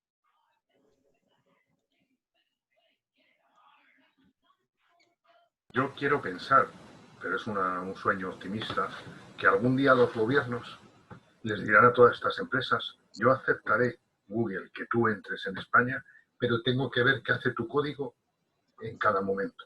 Es decir, el código, el software debe ser abierto, debe ser totalmente abierto para que se pueda conocer qué es lo que está haciendo en cada momento. A mí, por ejemplo, una de las cosas que me intrigaba de Windows es cuando Windows está moviendo el ordenador y no sabes qué está haciendo. Entonces a mí me resulta angustioso. No sé si se lo está mandando a la NSA, al ABC o al mundo, pero a mí me resulta preocupante. Yo creo que un país no debería dejar entrar en su órbita ningún programa que no fuera disponible. De hecho, la Unión Europea requirió a Microsoft en un momento determinado para que entregara el software, para que se pudiera conocer qué es lo que estaba haciendo, y consiguió que llegaran a ofrecer una parte del software a altas esferas de la Unión Europea, no libremente. Pero yo creo que al final algún gobierno que quiera ser realmente independiente, si es que realmente se puede llegar a hacer eso, lo que tendría que hacer es exigir, poner a disposición del pueblo, del público llano, cuál es la información que está haciendo en cada momento, que está manejando. De tal manera que al menos sepamos a quién nos estamos vendiendo. Pero no será fácil.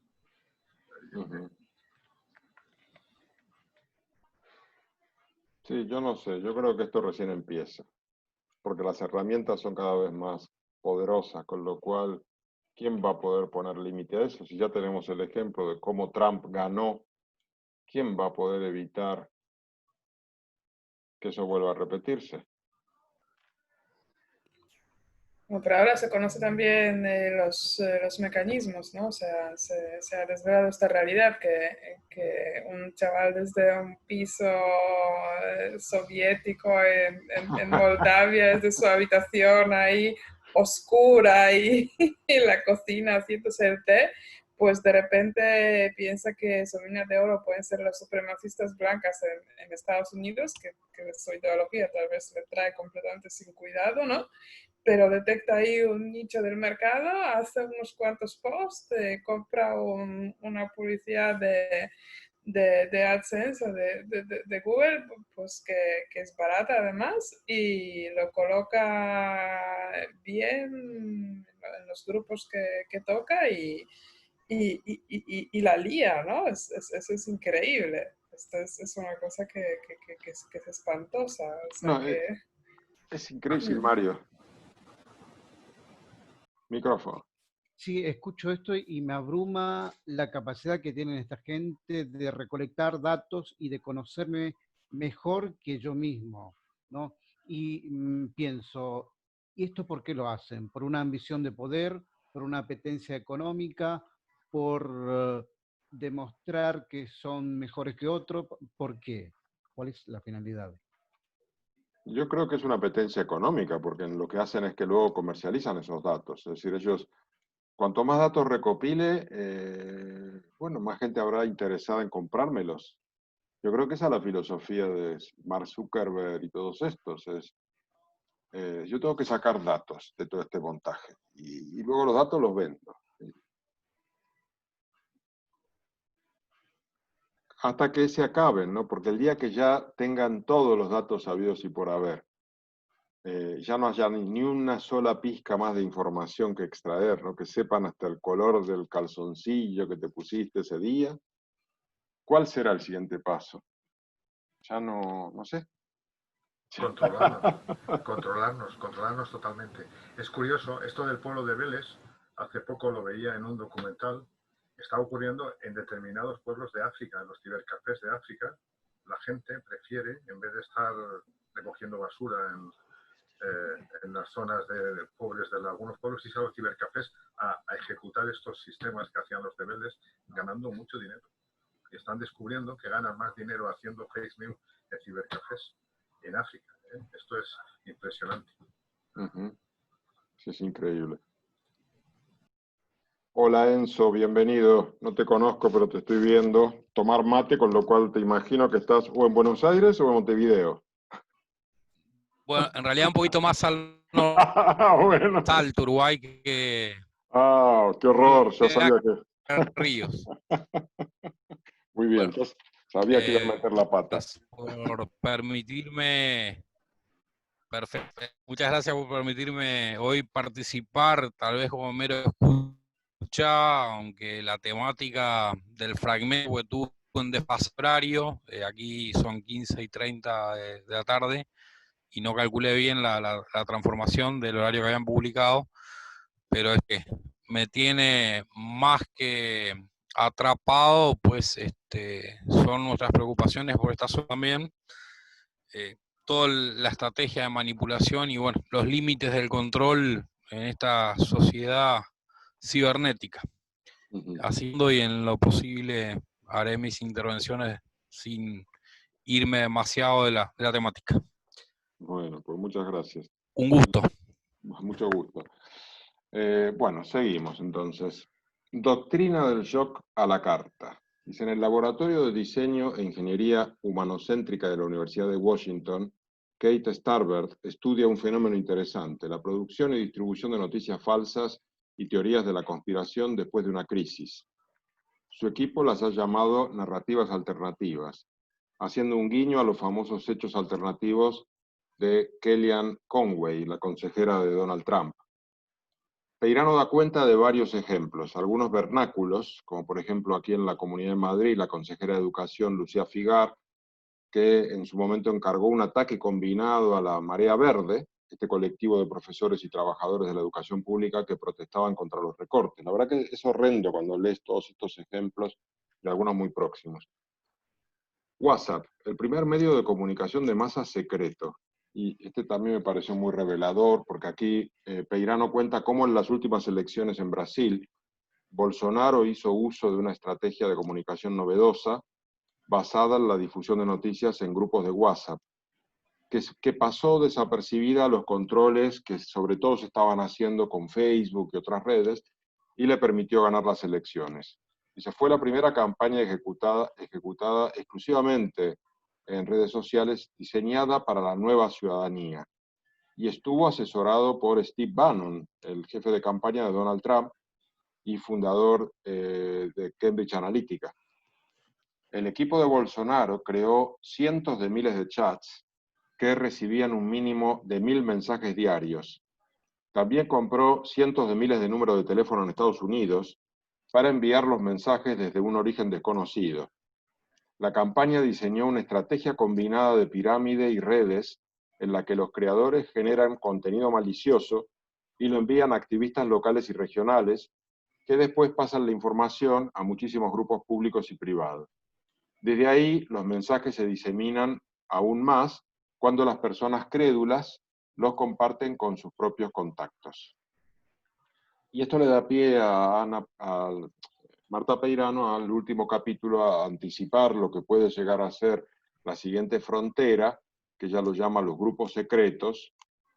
Dice, en el momento de cerrar este libro, la empresa de Mark Zuckerberg trabaja para unir WhatsApp, Instagram y Messenger en una infraestructura común, por medio de la cual los usuarios de todas las plataformas podrán contactarse entre ellos a través de canales cifrados. El ecosistema definitivo para la vigilancia y la manipulación de miles de millones de personas en previsión de un futuro irrevocable. Pronto seremos muchos más viviendo en mucho menos espacio, compartiendo por menos recursos, en un entorno cada vez más hostil. Y estas infraestructuras de poder centralizado, persistente y oscuro no están diseñadas para ayudarnos a gestionar esa crisis, están diseñadas para gestionarnos a nosotros durante la crisis. No nos van a servir para hacer frente al poder. Las herramientas del poder nunca sirven para desmantelarlo.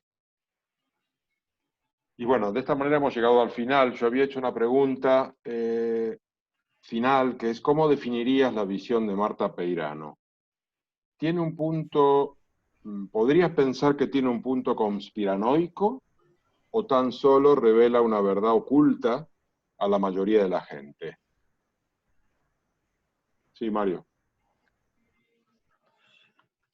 Yo quería comentarles que tengo un amigo que se fue a España, ¿no? Se fue a Europa, y me cuenta que, bueno, que estuvo investigando y que hay un señor que dice ser arquitecto de un apellido Ponce Dawson, no sé qué. Creo que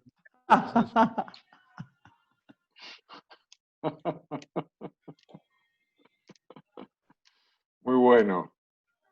Pues... ¿Quién más quiere opinar sobre la visión de Marta Peirano? ¿Qué os ha parecido el libro?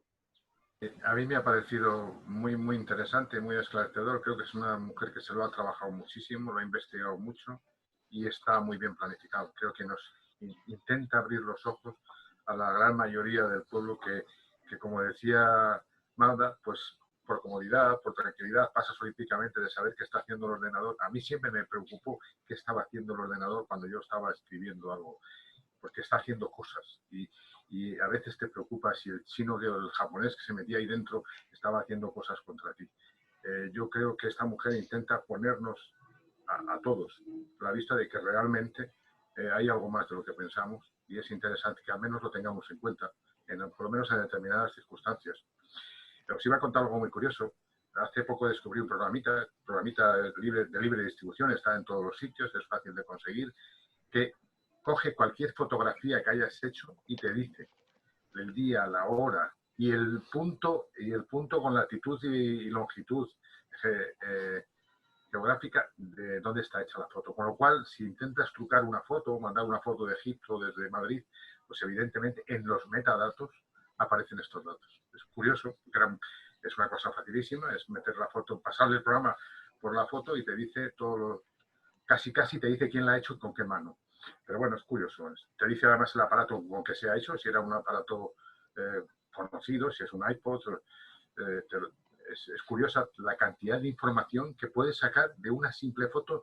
Yo hice algunas fotos con el smartphone estando de viaje en los Pirineos y a la vuelta estuve probando esta historia y me decía exactamente los puntos geodésicos donde había estado. Es impresionante. No, bueno, hace unos meses, bueno, antes de la pandemia, no sé, recibí un email de Microsoft, no sé quién lo mandaba, con el registro de mis movimientos durante el año pasado. Y decía como, felicitaciones, has recorrido tantos kilómetros. Google. O Google, no sé, y había un Siempre mapa. lo manda. Sí, un mapa con los Todos viajes. los meses me lo manda a mí. ¿Ah, sí? Sí. Bueno, Yo lo vi esa vez. ¿Será que me lo manda? Pero no sé, no lo veo, yo qué sé. Y te manda el mapa con todos los recorridos que hiciste. Bueno, esto es sí, este efectivamente es Google quien lo manda o no lo manda. Yo no sé de qué depende si lo manda o no lo manda. Pero a mí no me entra cada mes, pero de vez en cuando me llega. Pero si entro, por ejemplo, en el Google Fotos, ahí tengo toda la información que ha dicho Fermín, es decir, el lugar exacto, el momento de tomar la foto, y bueno, el administrador te propone, te dice, hace un año exacto, pues hiciste esta foto ahí. Has estado ahí, en 800 sitios, pero claro, cada barrio para él o casi calle era un sitio, ¿no? Para evitar esto es tan sencillo como ir a los ajustes de Google y quitar la ubicación, ¿no? Si empezamos a sentirnos así como muy molestos y muy vigilados. Yo creo que a la mayoría de la gente le hace gracia esto, Sí. pero bueno, es cuestión de voluntad. Entiendo que si le das a no en los ajustes de configuración de la cuenta Google, pues no te va a seguir. Sí, perdona. Sí, tienes razón a medias. Es cierto que Google permite, porque está en la letra pequeña, ir a ajustes y decir que no te siga. Lo que pasa es que eso no se lo cree nadie. Yo creo que cuando le dices que no te siga, te deja de decir que te está siguiendo nada más. Sí, eso yo también o sea, lo creo. esa es la opinión que yo tengo. Que Sí, estoy de coincido contigo. No hay que creérselo todo. Al nivel de opinión coincido contigo, sí. Me imagino que sí, porque sí, es como Bueno, el falso scroll. lo importante es quedarse tranquilo. En ese sentido está bien, lo que no te molesto más, no te lo voy a recordar más. Sí, tiene el efecto como el efecto palanca, ¿no? El que le hacía en la caja de, ¿cómo se llamaba? Skinner. Primera parte de Skinner. La caja de Skinner. La caja de Skinner, pues hace el efecto palanca. Tú pones el no, pero bueno, y ahí te quedas a gusto. Sí. Lo que pasa es que yo no sé vosotros, pero yo ante la duda de si intentar poner freno a mi huella digital y no dar pistas, o darlas al máximo e intentar sacar partido de esa presencia en las redes, opto por lo segundo. Quizás ya es como de perdidos al río. Es como decir, ¿es posible huir de este sistema de control? No. Bueno, pues entonces voy a intentar aprovecharlo. O eso es un delirio.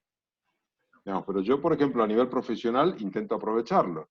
Intento poner noticias, no sé, intento conseguir likes en LinkedIn.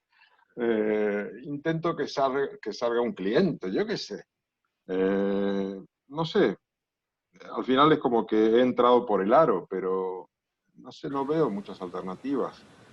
Ya, verás, yo estoy de acuerdo contigo en una cosa. Es prácticamente imposible navegar contra corriente permanentemente. No se puede. Te agota. Es imposible. La corriente te va a arrastrar.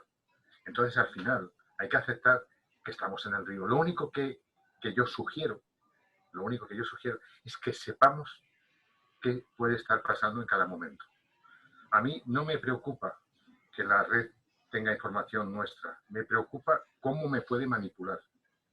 A mí me preocupa que en el futuro todo esto sirva para manipular a la gente, para que 1984 de Orwell o El Mundo Feliz sea real. A mí me preocupa que todos acabemos pensando de la forma que quieren ellos que pensemos, que no tengamos una capacidad de punto crítico. A mí me preocupa que la corriente te vaya llevando y no seas consciente de que te estás simplemente dejando llevar. Es lo único que yo creo que debemos de ser críticos con eso, simplemente a sabiendas de que no puedes estar nadando contra ello continuamente. El sistema te arrastra, sería absurdo. O sea, a mí hay una frase que me encantaba, no sé si la decía Marta Peirano o quién lo decía: si alguien nos propusiera llevar un aparato para estar localizados permanentemente, la población se negaría. Simplemente nos han dado un smartphone maravilloso y nos controla fenomenalmente sin decirnos que nos controlan. Ha sido inteligentísimo, ha sido muy hábil, muy hábil. Entonces, lo único que sí nosotros que tenemos es que saber que esto existe. Y a lo mejor algún día dejar el smartphone en casa, algún día pues engañarle a Google de alguna manera, o por lo menos saber qué es lo que está haciendo con nosotros. Para mí es lo interesante, que seamos por lo menos conscientes de que somos manipulables. A mí es lo que me preocupa. Bueno, quizás en el futuro, cuando ya estemos totalmente enganchados y ya nos tengan registrado hasta lo último, lo que se haga es tener unos días de vacaciones digitales y que podamos, igual que ahora tenemos vacaciones laborales, pues bueno, pues mira, tenés derecho a 3 semanas de vacación digital. Todos los sistemas te apagan, desapareces del sistema.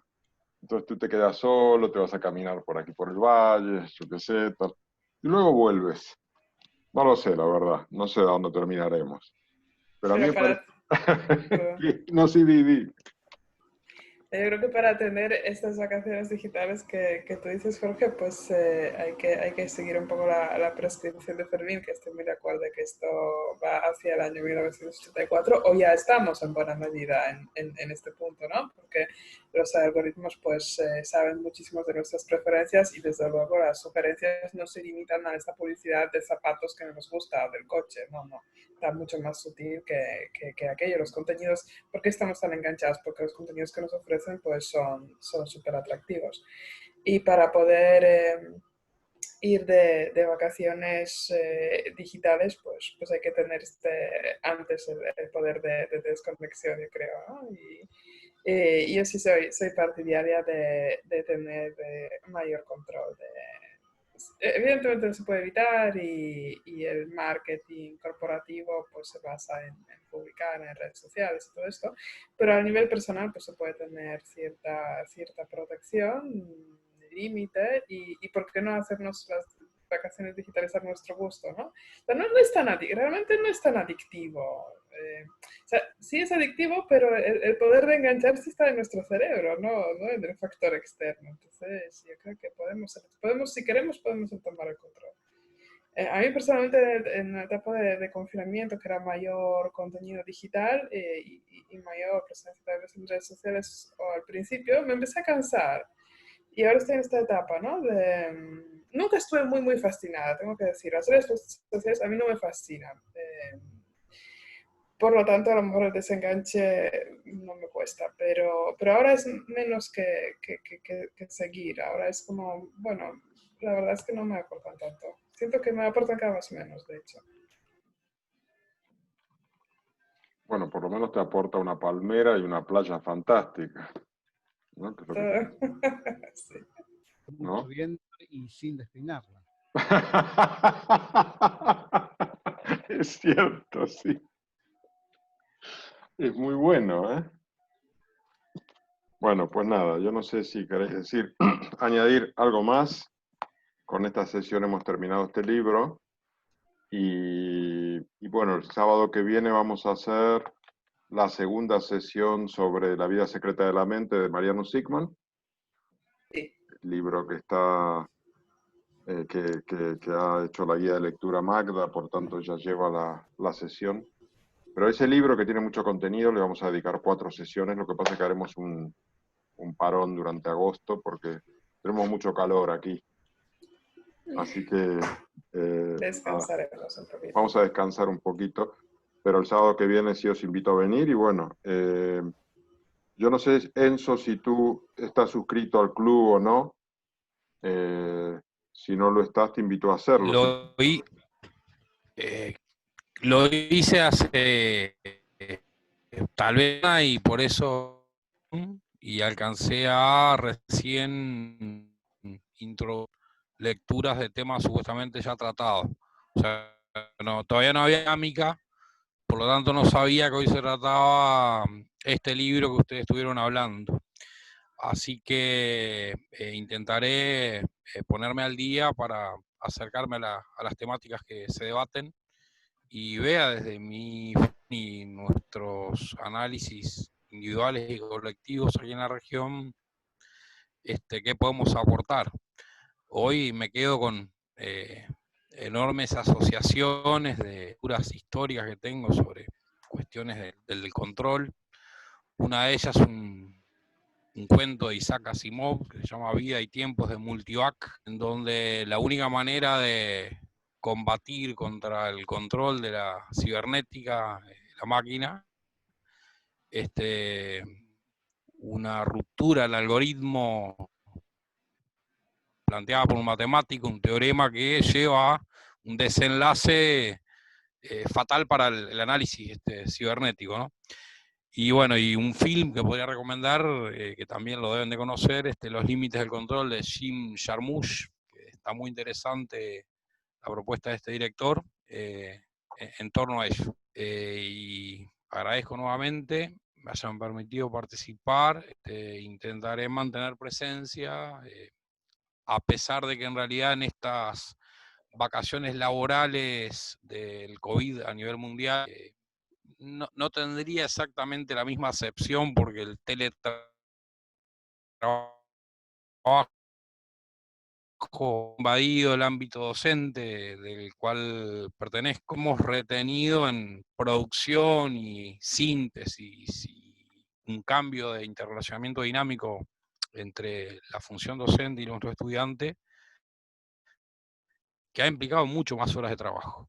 Más adelante tal vez lo pueda compartir, tiene que ver con un análisis de cómo ha servido esta etapa de COVID a la fecha para un incremento de la privatización de las grandes empresas proveedoras de recursos. Es un libro recién salido, publicado hace pocos días, el sábado pasado, que se analiza a nivel mundial el efecto Google, Microsoft, Zoom, etcétera, en el proceso de brindar los medios de relacionamiento en el ámbito educativo. Lo compartiré a través de correo, en todo caso, forma previa. Vale, genial. Muchas gracias, Enzo. Buenísimo. Mira, para saber cuáles son las próximas sesiones y tal, lo ves en la página de inicio de clubdelecturas.com. Ahí siempre ponemos los anuncios y bueno, y respecto a la hora, no sé si estaría equivocada. Yo creo que estaba correcta, no sé, la verdad. Intento poner en los carteles el horario en Argentina, en Chile, en los principales países latinoamericanos. Pero bueno, siempre lo hacemos igual, a las 7 de la tarde los sábados. Lo que pasa es que, bueno, el próximo es el último y luego hacemos un pequeño parón. Retomaremos, creo que es el 28 o 29 de agosto, ¿no? Haremos una sesión ahí de 29, creo. 29 sí. de agosto sobre la lectura del verano, que será una novela de Albert Camus. Pero bueno, eso ya lo hablamos la semana que viene. Bueno, si no tenéis más comentarios, damos por terminado y nos vemos el sábado próximo con La vida secreta de la mente de Mariano Sigman. Muchas gracias. Gracias. Perfecto. Gracias. Adiós, hasta luego. Hasta luego. Todos.